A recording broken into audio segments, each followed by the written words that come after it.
এইটো মানে চিকিৎসাটো ভালকে কৰিলে ভাল লাগিলা হয়, কিয় কাৰণে এতিয়া প্ৰব্লেম বেছিকে হ'ল। এতিয়া আগততো মানে অলপ খোজ কাঢ়িব পৰা হৈছিলে, কিন্তু এতিয়া মাজতে অলপ ভালকে হোৱা নাই বুলি এতিয়া খোজ কাঢ়িব পৰা নোৱাৰে, একদম মানে কণ্ডিশ্যন বেয়া তাৰ।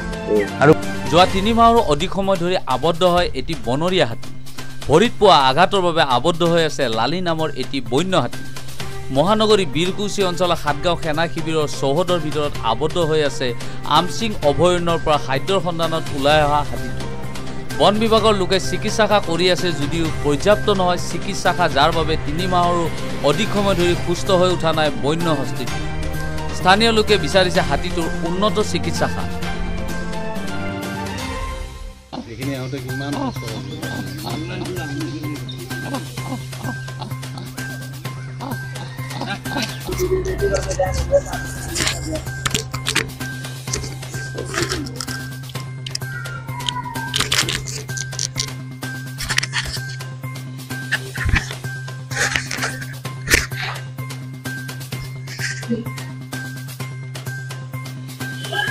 বেলেগ হাতী আহি তাক মাৰামাৰি কৰে, এনেকুৱা কণ্ডিশ্যনটো ইয়াৰ বাচা আশা কমে লাগে। যদি ভালকে হেৰি কৰি অপাৰেশ্যন কৰি যদি ভালকে হেৰি কৰি দিলে তেতিয়া ভাল লাগিলে।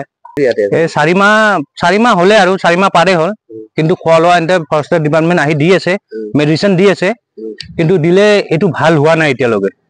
বিষটো অলপ কমিলে কিন্তু খোজ কাঢ়িব নোৱাৰে এতিয়া, এইকাৰণে দিগদাৰী হৈ আছে। আৰু চব গাঁৱৰ মানুহ ৰাইজৰ মানুহ কৈ আছে এইটো মানে অলপ ভালকে হেৰি কৰিলে ভাল ওলায়, কিন্তু কোনো একো হেৰি কৰা নাই, এতিয়া গুৰুত্ব দিয়া নাই এতিয়ালৈকে। তো ইয়াক কিবা ভালকে হেৰি কৰি অপাৰেশ্যন কৰি যদি ভৰি চৰি একদম ভালকে হেৰি কৰি দিয়ে, আমি এইটো বিচাৰি ভাল হৈ ভালকে যাওক, ইয়াতে ঘূৰক আৰু টেনশ্যন নাই। সেইকাৰণে ইয়াৰ তকলিফ দেখা পাই আমাৰ নিজৰ বেয়া লাগে। এতিয়া আমি ভগৱান বুলি মাতো না, গণেশ বাবা বুলিতো আমি ভগৱানে কওঁ, সেইকাৰণে আমাৰ বেয়া লাগে এইটো। এতিয়া কি ক'ম, এতিয়া হাতীটো এনেকুৱা কষ্ট পাই আছে, তেওঁ যদি ভালকে যদি আহি পাই ট্ৰিটমেণ্টটো কৰি লৈ তেওঁ নিশ্চয় ভাল পাব। এতিয়া ইমান কষ্টত আছে তেওঁ। এতিয়া ফৰেষ্টৰো আহে, তেওঁলোকে কিবা টেবলেট কিবা দিয়ে নেকি, কি কৰে দিয়ে কিজানি, খানাও অলপ দিয়ে। এতিয়া যিমান পায় সেইখিনি খানাটো নহয়, তেওঁ বহুত ডাঙৰ জন্তু এটা। এতিয়া ৰাইজে মিলি যিমান যি পাৰে তাকে দিয়ে আৰু খাবলৈ পাৰে। এতিয়া সেয়ে আৰু যদি তেওঁলোক আহি যদি ভালকৈ বাহিৰত লৈ কিনে যদি ট্ৰিটমেণ্ট কৰি নিশ্চয় ভাল হ'ব তেওঁ। একচুৱেলি 5 মাহতকৈ বেছি দিন হাতীটো ইয়াতে পৰি আছে, আৰু তাৰ পিছফালৰ এটা ভৰি ফুলি গৈ আছে, সদায় বেছিকৈ ফুলি আছে, তাৰ কমা নাই। আৰু ফৰেষ্ট ডিপাৰ্টমেণ্টৰ মানুহ আহে, কিবা কিবি দিয়ে, দি গুচি যায়, আৰু সেইখিনি চাফিচিয়েণ্ট নহয় বুলি আমি ভাবোঁ। আৰু এই হাতীটো যদি প্ৰপাৰলি ট্ৰিটমেণ্ট কৰে তেতিয়াহ'লে ই ভাল হৈ উঠিব, আৰু এনেকৈ যদি থাকে ই মৰি থাকিব। ডাইৰেক্ট কাম ডেফিনেটলি কৰি গৈছে। আমি শুনিছোঁ যে ডেইলি ইয়াক খুৱাবৰ কাৰণে 2500 টকা ডিপাৰ্টমেণ্টৰ পৰা পায়, কিন্তু সেই হিচাপেতো আমি খুওৱা দেখা নাই। গতিকে এই প্ৰব্লেমটো তেওঁলোকে জীয়াই ৰাখিব বিচাৰিছে, যাতে এই টকাটো আহি থাকে, ফাণ্ডটো আহি থাকে, আৰু তেওঁলোকে ডাইজেষ্ট কৰি থাকে।